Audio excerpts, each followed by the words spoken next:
ไปสิ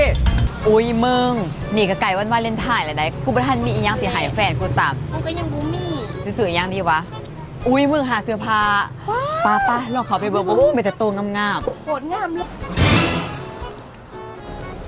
สบายดีลูกค้าสนใจเครื่องตัวใดถามได้เด้อ ๆเอาโดยสบายดีพ่อค่ะ โดยลูกค้าสนใจเครื่องเป็นชุดบ่ แมน มาเข้ามา โด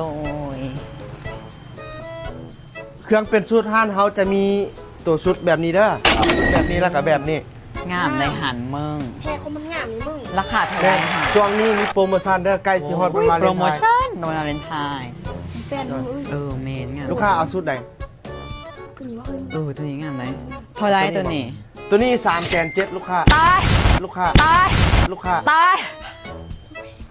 สมัครให้ลองเบิ่งตัวอื่นก่อนกันได้นี่ตัวนี้คือสีงามเนาะ โดยเลือกเบิ่งก่อนก็ได้ตัว น่า นี้ ที่ถือนะตัวนี้ตัวเท่าใด ตัวนี้3,700,000ลูกค้า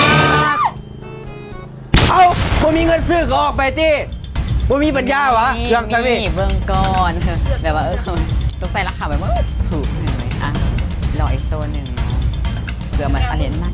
ถูกนะครับตัวนี้นี่ตัวเท่าใด ตัวนี้มัน280,000 อุ้ยแพงตายแท้ ไป แพง มาซื้อเลยยาออกไป นี่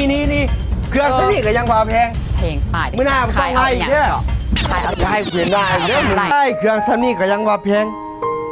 เครื่องแพบักดีแพบักดี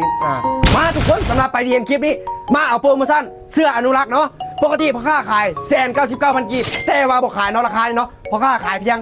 159,000 กีบเนาะเสื้ออาหารเฮาจะมี5สีเนาะทุกคนเนาะตัวนี้จะเป็นสีแดงเนาะและตัวนี้จะเป็นสีฟ้าเนาะเห็นบ่ลายงามๆแบบนี้เลยและตัวนี้จะเป็นสีบัวเนาะทุกคนเนาะบัวขาวเนาะและตัวนี้จะเป็นสีฟ้า